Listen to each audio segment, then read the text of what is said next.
Dios lo bendiga grandemente. Continuaremos con nuestro estudio Conociendo a Jesús.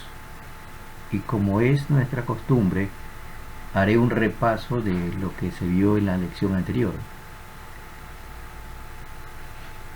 Habíamos mencionado que hay dos cosas que los discípulos de Jesús nos transmitieron a nosotros, de los cuales ellos fueron testigos, es decir, de la transfiguración y de la resurrección de Jesucristo.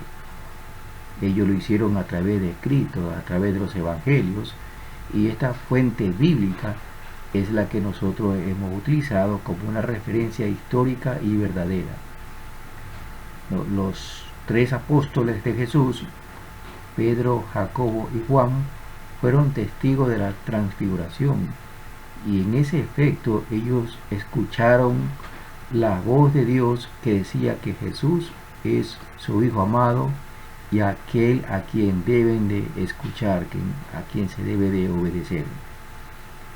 Y también mencionamos que los primeros discípulos de Jesús vieron a Jesús resucitado, fueron testigos de la resurrección del Señor Jesús.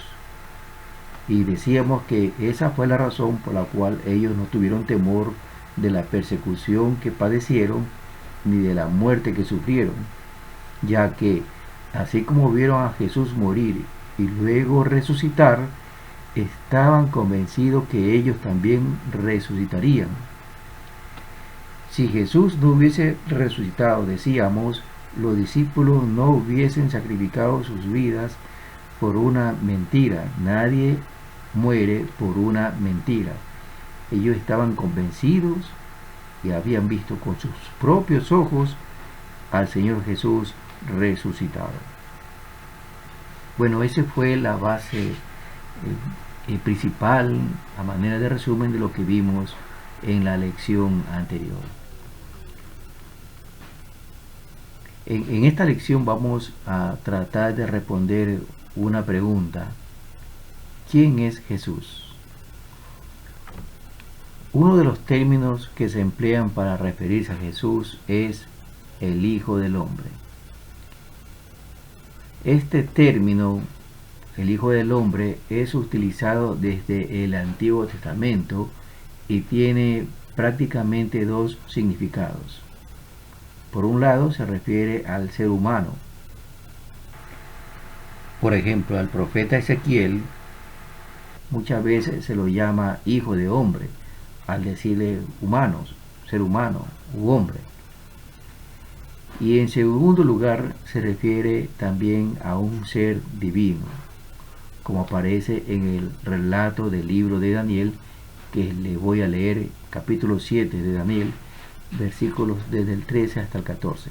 Dice de esta manera: miraba yo en la visión de la noche, y he aquí, con las nubes del cielo, venía uno como un hijo de hombre, que vino hasta el anciano de días, y le hicieron acercarse delante de él. Y le fue dado dominio, gloria y reino, para que todos los pueblos, naciones y lenguas le sirvieran.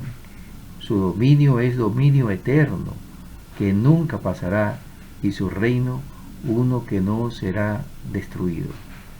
Esta visión la tuvo el profeta Daniel. Vio a alguien que tenía una figura humana que descendía con las nubes desde el cielo y se acercó hacia Dios, quien es el anciano de días, y le fueron dados a esta persona, a este ser humano, a este ser especial, ser divino si se quiere, gloria, reino, para que todo el mundo, todas las personas, todas las naciones le sirvieran a esta persona, al Hijo del Hombre. Con estos conceptos aclarados de lo que significa el Hijo del Hombre, ya sea un ser humano y un ser con ciertas características divinas, voy a comentar sobre el caso de un hombre que fue sanado de su ceguera por Jesús, ya que tiene cierta relación con lo que estamos tratando.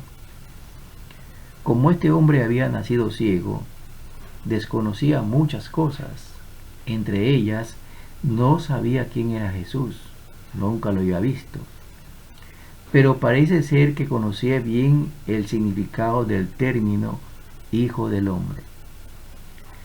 Este milagro causó mucha conmoción. Sus vecinos, que lo conocían por años, no entendían cómo había recuperado la vista. Y la conmoción fue tan grande que lo llevaron ante los fariseos para ser interrogado. Ellos sabían de los milagros de Jesús, que Jesús hacía, pero no creían en él. Y por último, terminaron despreciando el testimonio del ciego que había sido sanado, que como se dijo, no sabía quién era Jesús hasta que volvió a encontrarse con él. Le leo la porción que está en el Evangelio de San Juan, capítulo 9, los versículos desde el 35 en adelante. Jesús se enteró de que habían expulsado a aquel hombre que había estado ciego, y al encontrarlo le preguntó: ¿crees en el Hijo del Hombre? ¿Quién es, Señor? Dímelo para que crea en él. Pues ya lo has visto, le contestó Jesús. Es el que está hablando contigo. Creo, Señor, declaró el hombre, y postrándose lo adoró.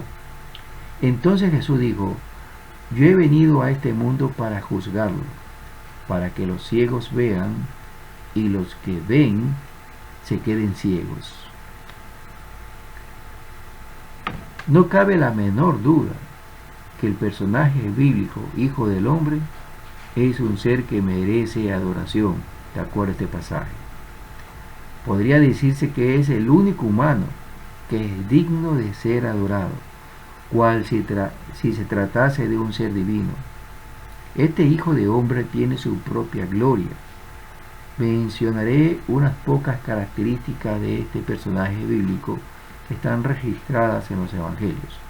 Por ejemplo, la que está en Mateo 9:6 dice de esta manera: pues para que sepáis que el Hijo del Hombre tiene potestad en la tierra para perdonar pecados, dice entonces al paralítico: levántate, toma tu cama y vete a tu casa.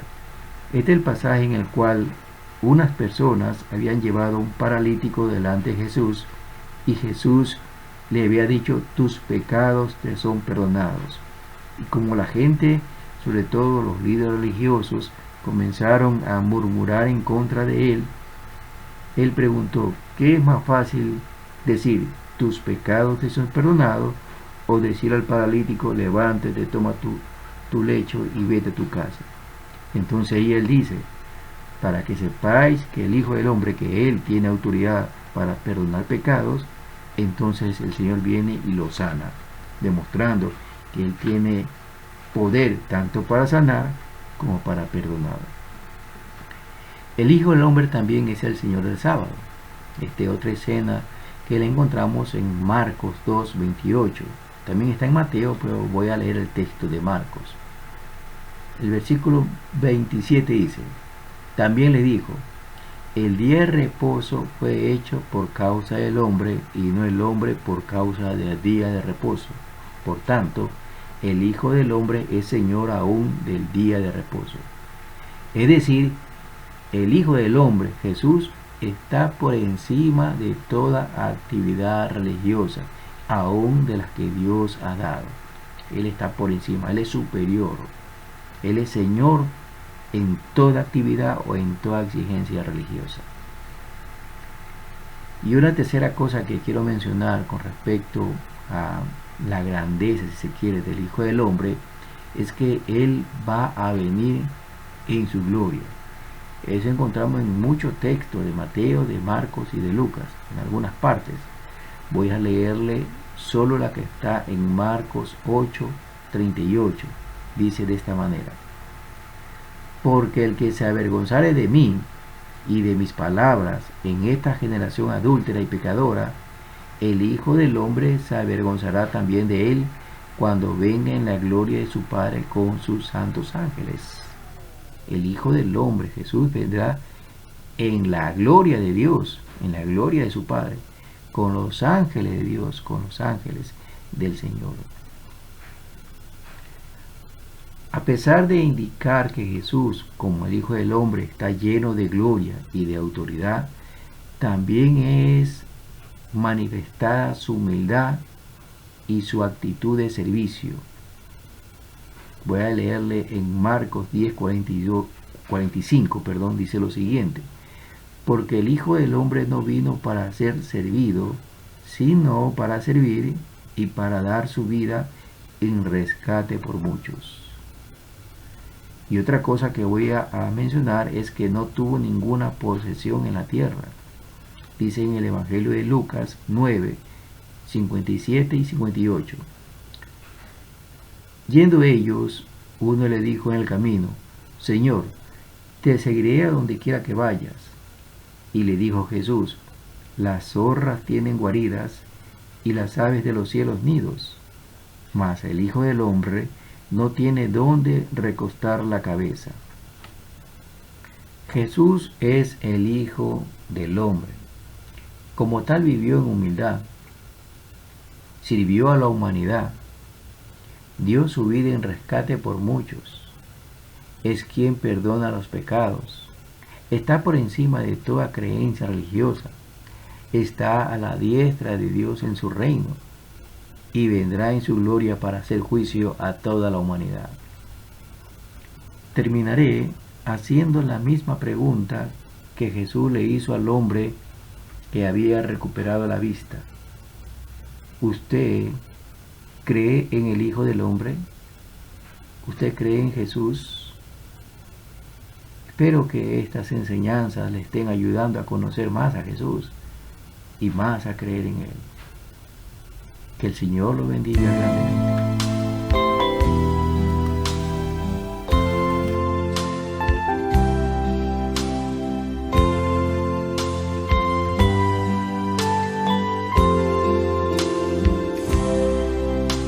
Las zorras tienen cuevas para dormir, las aves de los cielos tienen nidos, mas el